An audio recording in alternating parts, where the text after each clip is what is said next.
Muy buenos días, espero que todos se encuentren muy bien. Este es mi primer video en muchísimo tiempo y me tomó mucho tiempo hacerlo, para ser honesto. Durante estos últimos años me la he pasado estudiando la historia de la humanidad con el propósito de enseñar y compartir mis conocimientos de la manera más didáctica posible. Comenzaré con una temática que es de mi interés particular. Se trata del arte medieval. Para los siguientes videos os pido que sean ustedes quienes me sugieran nuevos temas que sean de su interés. Aquí en la bandeja de comentarios os estaré leyendo. Sin más que decir, comencemos. El arte medieval, en un principio, fue muy difícil de definir con claridad, puesto que entre los siglos VI y IX, Europa entera estaba reorganizándose lentamente tras la caída del Imperio Romano de Occidente. No obstante, se puede establecer que la estética que caracterizó al medioevo, en especial desde el Renacimiento otoniano del siglo X, se basó en la representación alegórica de temáticas religiosas, políticas, tradiciones caballerescas, creencias y costumbres populares, entre otros tantos temas. Claro está que el simbolismo religioso y la estética platónica agustiniana, basada en ideales de belleza que trascienden al mundo sensible, son considerados elementos clave para comprender el arte medieval. La verdad del proceso es mucho más complejo y dinámico. Veamos de manera cronológica cómo fueron sucediéndose las principales transformaciones artísticas y estéticas durante el medioevo.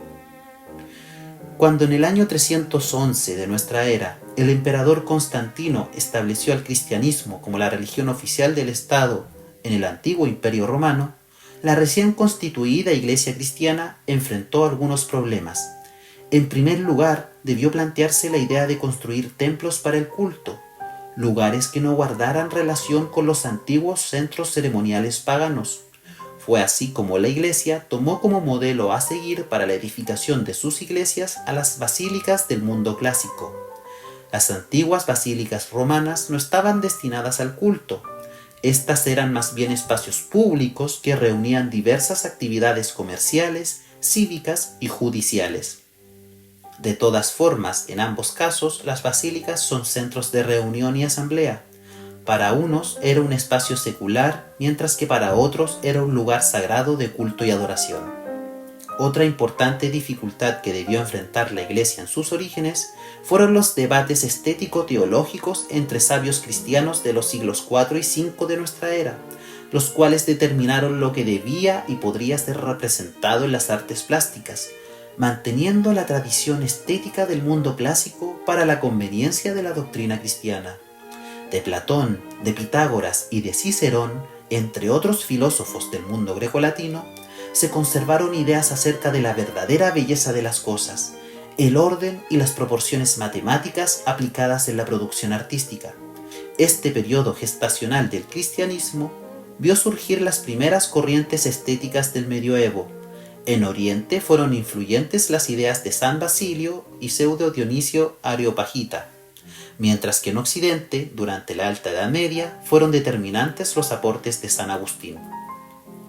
La concepción agustiniana del arte fue más allá de las teorías miméticas e ilusorias que se habían formulado en la antigüedad, puesto que para el denominado doctor de Hipona, el objetivo de las artes, en especial las artes plásticas consideradas inferiores en ese tiempo, sería el de otorgar a las formas medida y armonía, es decir, el objetivo del arte es crear belleza, la cual no se basaba solamente en elementos visibles o sensibles, sino más bien en la búsqueda y representación de la belleza absoluta y divina. La filosofía de San Agustín, sin embargo, fue formulada cuando todavía existía unidad política y cultural en la parte occidental del Imperio Romano, pero con las invasiones germánicas y la pérdida de la unidad cultural fue muy difícil que se plasmaran en los primeros siglos del medioevo sus teorías e ideas acerca de la estética cristiana. Entre los siglos IX y XI, como veremos más adelante, serían relevados estos principios estéticos, tales como la teoría pitagórica de la medida, la idea platónica de la belleza absoluta y el concepto estoico de la belleza y armonía del mundo. Otro problema que debió enfrentar la Iglesia fue la decoración de los templos. El uso de imágenes talladas y el culto a los ídolos estaba condenado por la Biblia. Sin embargo, en Occidente, el Papa Gregorio el Grande, a finales del siglo VI, consideró que el uso de las imágenes podía ayudar al entendimiento de los episodios sagrados, puesto que la mayoría de los fieles cristianos no sabían ni leer ni escribir, siendo la iconografía religiosa una estrategia didáctica para la evangelización de nuevos feligreses. Se suele creer que entre los siglos VI y XI se vivió una época de tinieblas para el arte y la cultura en general, al existir escasas evidencias de expresiones artísticas durante ese periodo. Sin embargo, es en esta época donde comenzó a conformarse la civilización y el arte occidental. En los monasterios los monjes conservaron la cultura del mundo antiguo. Por otro lado, tanto las tribus germánicas como los normandos que invadieron Occidente aportaron sus concepciones artísticas primitivas junto con su destreza artesanal y metalúrgica. Fue entonces, gracias a la unión entre la concepción artística clásica que conservó la Iglesia y que revitalizó Carlomagno, junto a la tradición artística y artesanal de los pueblos germanos y nórdicos, que se forjó una nueva tradición artística en Europa. En la parte oriental del imperio, la única que quedaba en pie y que perduró otros 1000 años, vale decir, se produjo la famosa querella iconoclasta entre los siglos VIII y IX. Este conflicto provocó la destrucción de imágenes sagradas y la persecución de aquellos que las defendían. Tras el concilio de Constantinopla del año 843, finalmente se restauró definitivamente la práctica de veneración de íconos, marcando el inicio de un renacimiento artístico y cultural en Bizancio. En el scriptorium de la abadía de Regenau, un reconocido monasterio ubicado en la isla homónima en el lago Constanza al sur de Alemania, se produjeron importantes obras artísticas a finales del siglo X y principios del siglo XI. Fue en ese lugar donde los reyes y emperadores Otón III y Enrique II encargaron a este monasterio benedictino, presumiblemente al monje llamado Liuthardo, la confección de magníficos manuscritos iluminados de los evangelios. La imagen más famosa del evangeliario se extiende en 2 páginas como un díptico. La página 21 se trata de la representación del emperador Otón III entronizado. El emperador del Sacro Imperio Romano Germánico está rodeado por los representantes espirituales y seculares del poder. La página anterior, la número 20 del evangeliario y que complementa el motivo de esta iconografía, es la personificación de las naciones Roma, Galia, Germania y Eslavonia, que le traen ofrendas al emperador. El Evangeliario de Otón III es una de las obras más bellas y finas del arte otoniano.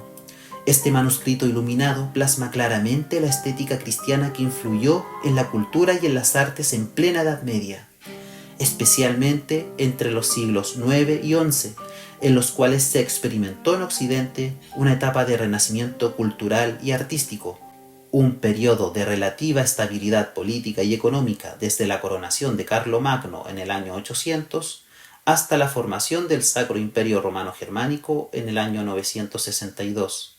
La renovación del Sacro Imperio durante la década de 960 por Otón I hizo énfasis en que el emperador de Occidente cumplía el papel de vicario de Cristo y que reinaba por mandato divino.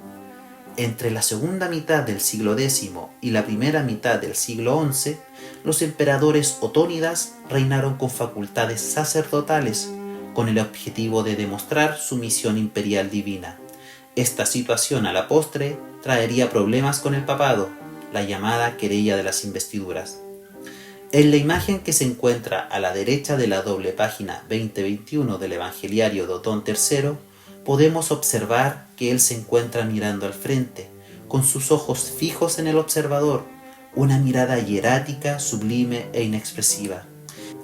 Esta mirada hierática se asemeja a la empleada en los mosaicos de la iglesia de San Vital de Rávena durante el siglo VI, donde se muestra al emperador Justiniano junto a una procesión de clérigos y laicos. El sacro emperador sajón durante el siglo X era hijo de Otón II y de la princesa bizantina Teófano. Es probable que la influencia de su madre Teófano haya inspirado al joven Otón III a ser representado con una mirada hierática y de manera muy similar a Justiniano en San Vital. Y también es posible que el uso de la iluminación con detalles en color dorado en las miniaturas tenga que ver con ese hecho. Sin embargo, también es muy probable que se siguieran usando métodos o procedimientos de siglos anteriores. Es un hecho notable que la mayoría de los principales métodos y procedimientos para incluir imágenes en manuscritos bíblicos continuarían siendo utilizados a lo largo de toda la Edad Media, habiendo sido probados a principios del siglo VII. Otón III simboliza el poder que defiende la cristiandad occidental, ya que porta un orbe dorado en su mano izquierda, el cual posee una cruz en su centro. El orbe es pequeño considerando la proporción de la figura de Otón, mas si se comparan todos los demás elementos de la imagen se puede comprender que todo lo que se muestra, comparándolo con la grandeza del emperador, es pequeño. En su mano derecha porta un cetro que también es de color dorado y que en su punta posee un águila, lo cual según algunas interpretaciones podría ser símbolo de poder, al ser el águila la reina de las aves, pues mira al sol cuando más luce éste, contemplándolo directamente sin guiñar los ojos. La corona del emperador representa claramente la corona usada por los reyes de romanos, la llamada Reichskrone, que comenzó a ser usada por la dinastía sajona. En la miniatura de la página 20 del Evangeliario de Otón III se encuentra el complemento de la miniatura del emperador entronizado. En la miniatura de la izquierda se aprecia a las personificaciones de Roma, Galia, Germania y Eslavonia, la tierra de los pueblos eslavos, quienes llevan ofrendas en procesión al emperador. Pese a que en la práctica en las naciones recién mencionadas existían autoridades seculares legítimas, en teoría el emperador seguía siendo, para conveniencia del mundo cristiano, el único líder secular de la cristiandad, considerándose el imperio como único e indivisible. La alianza de la Iglesia y el Sacro Emperador quedó claramente representada en esta iconografía que muestra al joven emperador Otónida en su trono, como el poderoso defensor de la cristiandad occidental. Esta ilustración es un ejemplar pictórico de la estética cristiana en un periodo que determinaría el nacimiento del estilo románico, un estilo propiamente europeo. Los normandos que desembarcaron en Inglaterra llevaron consigo su propio estilo arquitectónico, el cual fue utilizado para la construcción de monasterios y abadías. Este estilo se conoce como normando en Inglaterra y románico en el resto del continente europeo, donde floreció durante todo el siglo XII. Se denomina románico por usar elementos comunes a la arquitectura romana, tales como columnas, los arcos y bóvedas de medio punto. Las iglesias de esta época fueron muy influyentes en aquellos que vivían cerca de estas, puesto que en ellas se experimentaba un abrumador sentimiento religioso que influía enormemente en la sociedad de la época. Eran enormes construcciones de piedra macizas y poco ornamentadas, que se asemejaban mucho a las fortalezas medievales. Puesto que los artistas no estaban sujetos a reglas que los obligaran a representar fielmente la naturaleza, estos pudieron llevar a cabo sus composiciones artísticas libremente. En los bestiarios medievales, por ejemplo, se recopilaban descripciones de todo tipo de criaturas, animales, plantas, árboles e incluso criaturas fantásticas como unicornios, sátiros, elfos e incluso al ave fénix. El bestiario de Aberdeen, que data del siglo XII, es uno de los ejemplares mejor conservados de este tipo de manuscritos iluminados, donde se muestra la gran habilidad y creatividad de los miniaturistas. El arte románico o normando no pasó más allá del siglo XII, puesto que en Francia apareció el denominado arte gótico. Los arquitectos góticos privilegiaban la verticalidad, la ligereza de la estructura y la iluminación interna de las catedrales por medio de vitrales coloreados. En los pórticos y frisos de las catedrales se encajaban esculturas del mismo modo que en las iglesias románicas. Sin embargo, estas parecían más reales, puesto que el artista gótico les otorgaba sensación de movimiento y sobre todo mayor atención a la forma. Algunos elementos característicos de la arquitectura gótica son los arcos ojivales, las bóvedas de crucería, los vitrales coloreados, los arbotantes que sostenían el peso de la estructura desde el exterior y por supuesto no podíamos dejar de lado a las gárgolas. Si bien el arte gótico desde el Reino Franco consiguió difundirse por casi todo Occidente, en las ciudades italianas seguían mirando como modelo a seguir a Constantinopla. A finales del siglo XIII, por influjo del arte bizantino, en las ciudades italianas se comenzó a concebir una verdadera revolución artística y cultural. En las ciudades medievales, tanto en Italia como en Flandes, comenzaron a despertar nuevas ideas artísticas durante el siglo XIV. Estas ciudades se convirtieron en importantes centros de comercio que vieron nacer a una nueva clase de hombres que fueron denominados burgueses. Estos consiguieron acumular riquezas gracias a que desarrollaron actividades comerciales y financieras. Los nobles de la época se trasladaron a las ciudades, estableciendo ahí sus cortes y palacios, con el fin de exhibir su opulencia ante los demás optimates. El arte de este siglo fue menos grandioso que el de siglos anteriores, sin embargo, fue más refinado. En las ciudades se construían diferentes edificios que conservaban la impronta gótica, pero exhibían más detalles de ornamentación. Las obras escultóricas en su mayoría seguían conservando las características del siglo anterior, pero se concibieron obras muy refinadas para el culto y la admiración de cortesanos y burgueses. En cuanto a la pintura, el estilo de la mayoría de las ilustraciones en los manuscritos de la época no difiere mucho de sus antecesores, aunque en Italia se difundieron con éxito las ideas de concepción de espacio y perspectiva, especialmente en los frescos que decoraban las iglesias. Durante la regencia papal en Aviñón, en la segunda mitad del siglo XIV, se combinaron elementos del Trecento italiano con el gótico francés para formar un nuevo estilo artístico que se difundió exitosamente por casi toda Europa, el denominado gótico internacional. Los artistas del denominado estilo gótico internacional representaban todo lo bello que los rodeaba con imaginación, colorido, pero sobre todo aplicando todo el conocimiento que hasta ese entonces existía de la realidad. Un claro ejemplo del gótico internacional se encuentra en las muy ricas obras del duque de Berry, realizado por los hermanos Limburg hacia 1410 por encargo del duque Juan I de Berry de la Casa Valois en Francia. En la primera mitad del siglo XV, los artistas ya no se contentaban con representar detalles atractivos en sus obras. Estos fueron aún más allá. Esta nueva era para el arte recibe el nombre de Renacimiento. Los artistas renacentistas de Italia recogieron el legado artístico de la época clásica, principalmente el legado romano. Estos artistas tenían la idea de que todo lo bueno del mundo clásico fue destruido por los bárbaros del norte. Las nuevas iglesias y los edificios de las ciudades plasmaron la grandiosidad de la antigua arquitectura romana. La pintura plasmaba todo el conocimiento que dominaron los artistas renacentistas acerca de la perspectiva aplicada en la composición. Por su parte, las esculturas renacentistas capturaban con maestría el movimiento y la expresividad. De esta época sobresalen los arquitectos Filippo Brunelleschi y León Battista Alberti.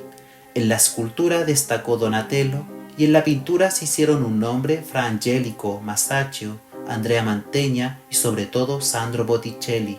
No tan solo en Italia se experimentó un renacimiento artístico, ya que en algunas regiones prósperas de Europa como el Ducado de Borgoña y los Países Bajos, algunos artistas llevaron a cabo obras que reproducían la naturaleza y su belleza con cada detalle, como espejos de la realidad. Sobresalen entre ellos el Bosco, Roger van der Weyden y Jan van Eyck. En la segunda mitad del siglo XV, las innovaciones artísticas de artistas italianos y flamencos consiguieron difundirse por todo el continente europeo. Este espíritu revolucionario presente en el arte del siglo XV es una señal de que la estética del medioevo había quedado en el pasado. En cada ciudad se formaron gremios de artesanos y escuelas de pintura que se diferenciaban de las que había en otras ciudades. Es decir, la homogeneidad que existió hace un siglo atrás con el gótico internacional se perdió. Los artistas italianos aplicaron todos sus conocimientos en función de la belleza y la perfección de la vida. Aquellos aristócratas, nobles y burgueses que pudieron acumular riquezas en las ciudades italianas, los denominados mecenas, necesitaron obras de arte realizadas por algún famoso artista como símbolos de ostentación y lujo. Michelangelo Buonarroti, Rafael Sanzio, Tiziano Peselio, y Leonardo da Vinci trabajaron por encargo de la Casa Medici, de la Casa Habsburgo, de la Casa Sforza y de la Casa de Montefeltro, entre otras. Los descubrimientos e innovaciones que se llevaron a cabo durante el siglo XV en Italia separaron este estilo artístico del estilo que se desarrollaba en el resto del continente, principalmente y más notoriamente en el ámbito arquitectónico. La arquitectura italiana del periodo fue conocida como renacentista.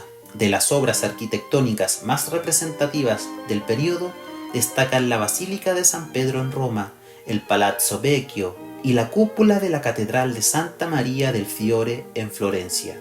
En el resto de Europa, en cambio, el gótico siguió predominando en la arquitectura, surgiendo nuevos estilos como el gótico flamígero en Francia y el gótico vertical en Inglaterra.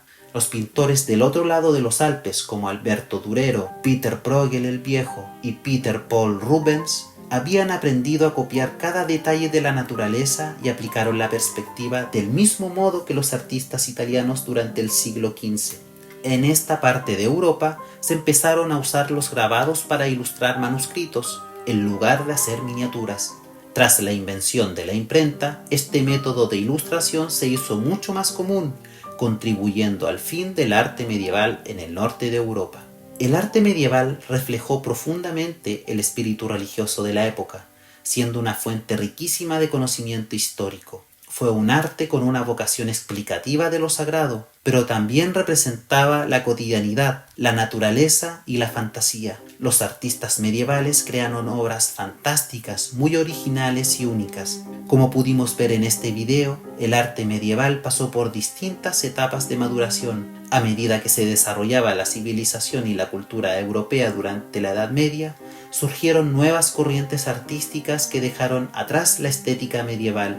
No obstante, el legado de los artistas del medioevo sigue todavía vigente en sus colosales catedrales y sus coloridos manuscritos iluminados. Muchas gracias por llegar hasta el final. Si gustas, puedes dejar un like y suscribirte. Nos vemos en un próximo video. Adiós.